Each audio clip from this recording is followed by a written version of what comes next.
If you want to see the contrast between Kamala Harris and Donald Trump, just look at the news this weekend. Vice President Harris was in Michigan today at Greater Emmanuel Institutional Church of God in Christ in Detroit, led by Bishop J. Drew Sheard, who greeted her as the next president of the United States, Kamala Harris. Meanwhile, the latest news from the Trump campaign in Detroit is that Elon Musk paid a bunch of black people to campaign for Trump in Michigan and then fired the workers and left them stranded in the streets when they complained about unsafe working conditions for being shipped around in the back of a U-Haul like cattle without seats or seatbelts. That's the contrast. Kamala Harris respects us, while Trump and his billionaire buddies like Elon Musk view us as pawns in a chess game. It's also worth remembering that Trump tried to throw out millions of black votes in Detroit, Milwaukee, Philadelphia, and Atlanta, cities that have disproportionately large black populations, after he lost the 2020 election. Second, I'm really tired of debunking this fake narrative about black people voting for Trump, but two new polls today put the nail in the coffin.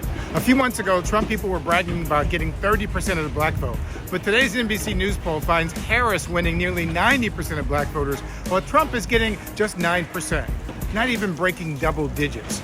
On top of that, today's New York Times Siena poll shows abortion is the most important issue for black voters in the 7 swing states, even beating the economy. Reproductive rights doesn't just motivate black women, it motivates black men too. What is at stake? My wife's life. She's pregnant right now. My wife never missed a prenatal vitamin.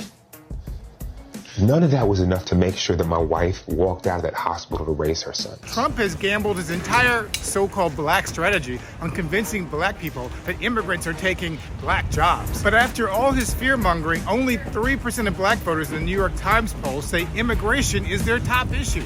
3%. Maybe because we know that 2.5 million more black people have jobs under Biden-Harris than under Donald Trump, and the black unemployment rate was 10.8% 4 years ago on Election Day, and now it's down to 5.7%, a 47% decrease in black unemployment under Kamala Harris and Biden. Which brings me to my last point. For all the lies about black men being too sexist to vote for a woman, the truth is that 82% of black men already voted for a woman, Hillary Clinton, in 2016. If we voted for a white woman 8 years ago, you know damn well we're voting for a black woman this year. All this gaslighting from the media the past few months and the final polls show we're right back to where we always knew we were.